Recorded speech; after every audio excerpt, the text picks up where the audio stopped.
So going back to the book, we started to move inland. We had gone only a few yards when an enemy machine gun opened up from a scrub thicket to our right.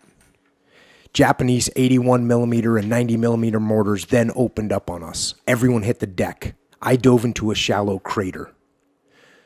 The company was completely pinned down. All movement ceased. The shells fell faster until I couldn't make out individual explosions, just continuous crashing rumbles with an occasional ripping sound of shrapnel tearing low through the air overhead amongst the roar. The air was murky with smoke and dust. Every muscle in my body was as tight as a piano wire. I shuddered and shook as though I were having a mild convulsion. Sweat flowed profusely. I prayed, clenched my teeth, squeezed my carbine stock, and cursed the Japanese.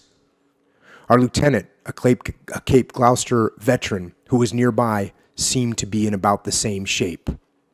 From the meager protection of my shallow crater, I pitied him or anyone out on that flat coral. The heavy mortar barrage went on without slacking. I thought it would never stop. I was terrified by the big shells arching down all around us. One was bound to fall directly into my hole, I thought. If any orders were passed along, or if anyone yelled for a corpsman, I never heard it in all the noise. It was as though I were out there on the battlefield all by myself, utterly forlorn and helpless in a tempest of violent explosions. All any man could do was sweat it out and pray for survival. It would have been sure suicide to stand up in that firestorm. Under my first barrage since the fast-moving events of hitting the beach, I learned a new sensation, utter and absolute helplessness. The shelling lifted in about a half an hour, although it seemed to me to have crashed on for hours. Time had no meaning. This was particularly true when under heavy shelling. I could never judge how long it lasted. Orders then came to move out, and I got up, covered by a layer of coral dust. I felt like jelly and couldn't believe any of us had survived that barrage.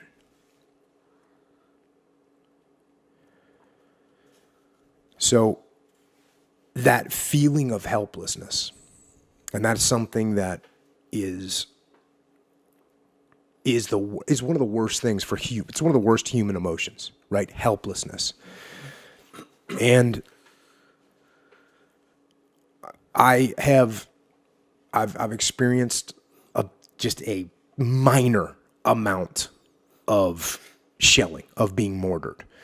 And it is definitely, I was in Iraq in my first deployment, and we were on a fire base, and we were trying to help with some sniper overwatch because this place had been being attacked. And this was early. This is early in my first deployment, my first time going to war. And, we're thinking, hey, these guys are getting mortared. Cool. We'll go out there and just kill these people that are mortaring them, and we'll take care of it. So we went out to this base on the outskirts of Baghdad, and sure enough, we started getting mortared. And the insurgents that were firing the mortars knew exactly what they were doing. And it was horrible because it was in the city. And so the mortars were being shot at us from 300 or 400 meters away, but they were from behind buildings. And we could actually hear the mortars being launched. So you would hear the shoom, shoom, shoom. You'd hear the noise, and you could actually see the fire trail of the launch. So you knew. So now there you are, and you're sitting there, and you're just waiting to get blown up. And it's interesting because if you have overhead cover, which means if you have some kind of a strong roof over your head, if you're inside of a building, a strong building that's made of concrete, it doesn't have to be a bunker or anything for smaller mortars. You're basically safe, you're fine. And we didn't really understand that yet.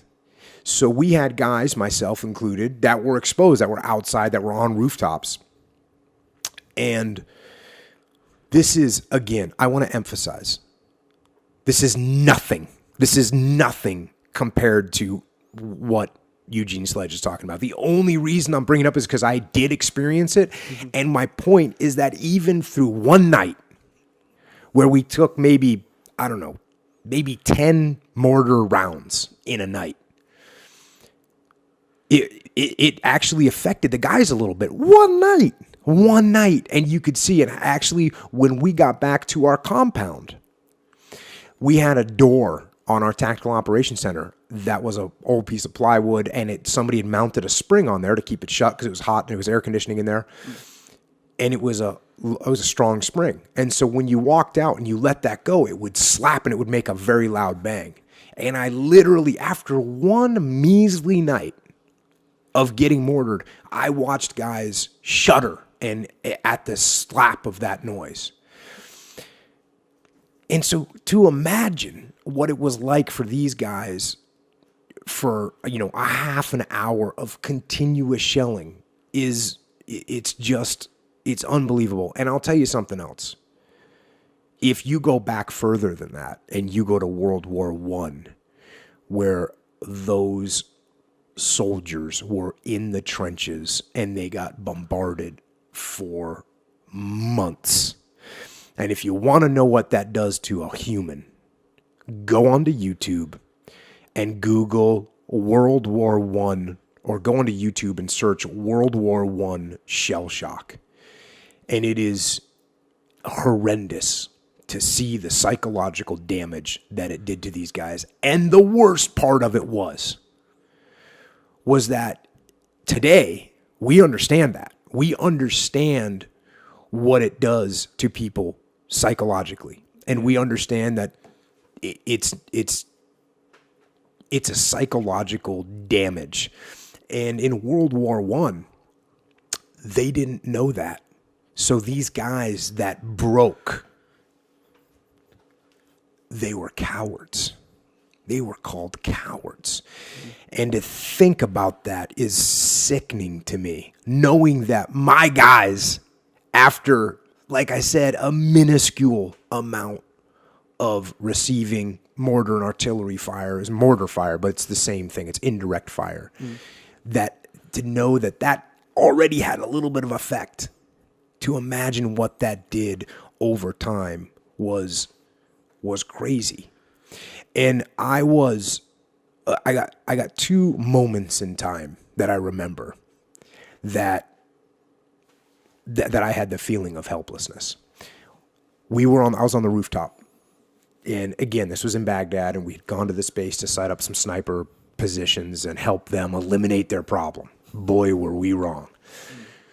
So this rooftop was kind of divided up by concrete walls.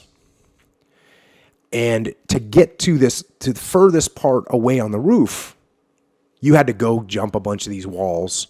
And you were traveling probably, 50 meters across this rooftop to get to one of the corners. And so I was checking the positions of all the guys and walking from position to position to see where they are and see what their field of fire was and making adjustments if needed, check in with them, etc. So I get up to this, I climb out, get on the roof, climb up this stairs to the roof, jump a bunch of these, little 4-foot walls, just kind of getting over them. It takes 2 or 3 minutes to get, and I finally get to this position where there's one of the gunners is sitting there. And as I get there, hey, how's it going? What are you seeing? We're having our little discussion, and all of a sudden we hear the mortar launch. Shung, shung, shung. And one of the other guys in the platoon gets on the radio and he says, that's 3 boys, count them out. Meaning, okay, there's going to be 3 booms. Explosion. And again, we have no overhead cover because I'm on the roof. And I look at the guy I'm with, and he says, "You think we can make it back inside?" Because you have time. The mortar round's going way up in the air. He says, "Do you think we can make it back inside?" And I said, "Nope." Then he says, "What should we do?" And I said, "Hope it doesn't land in our quadrant," meaning this little area that we had, because if it landed in there, we'd be dead. But that's the feeling of helplessness that you have. Yeah. And luckily that didn't land in our quadrant. I was in another situation. This was now on the Baghdad International Airport, where our base was. And there was an attack on one of the gates.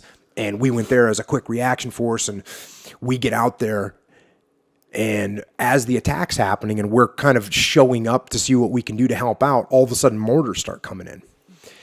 And again, I get down behind just a normal, like a jersey barrier, a concrete jersey barrier. But we're in a pretty open area other than this jersey barrier. And again, I'm hunkered down with one other SEAL. And he looks at me and he goes, "What should we do?" And I go, "There's nothing we can do but sit here and suck it up." And that's really all you can do. And it's easy to look back and be like, that was funny, you know.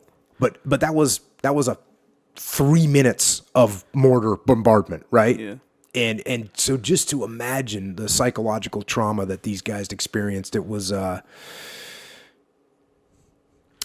just it's horrible to imagine. And the key point of all this, I think, is to think about as it pertains to people, as it pertains to individuals, as it pertains to us now, to people in the civilian world. What causes this intense anxiety and fear is the complete lack of control. That's what causes it. See, when you're in a firefighter, you're getting shot at, it's coming from somewhere and you can hide from it and you can get down and you can maneuver on it. When it's not that, when it's just random death that you cannot control, it's psychologically much, much harder to deal with. And thank God we didn't have to deal with it very often.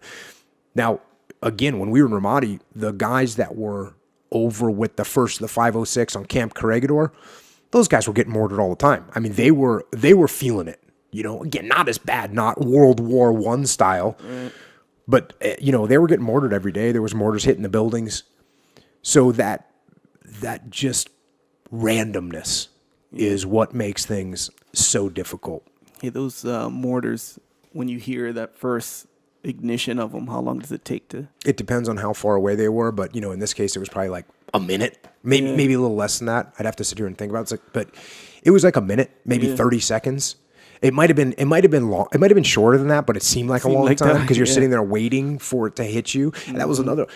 On the one that was in Baghdad, I was sitting there in a Humvee, and we had weapons on the Humvee that could reach across the river. So we were by a river, and we were looking, and we could see some activity over across the river. And so as we sat there, our gunner, I said, "Hey, can you see this?" And he's like, "Yeah, I can kind of see it." And I go, "Do you have a shot?" And he goes, "No," because we were behind a bunk, some kind of wall. I go, "Do you have a shot?" And he goes, "No, I can't. I don't have a shot yet." So I said, "Hey, pull the Humvee forward." So I told the driver we pulled the Humvee forward, like, I don't know, 30 feet, maybe 35 feet. And a minute later, a mortar hit exactly where that Humvee was. Luckily, it was only a 60 millimeter one, which is a tiny little mortar, and no one even got fragged. But I mean, you know, we were 30 seconds away or a minute away from just taking a mortar round right in the Humvee that we were all in. So it's again, I don't want to put anything that I experienced on any level with what these guys experienced. Yeah. The only reason I'm saying is to give a minuscule psychological impact that it has and just multiply that times a billion to get to where these guys were and what they went through.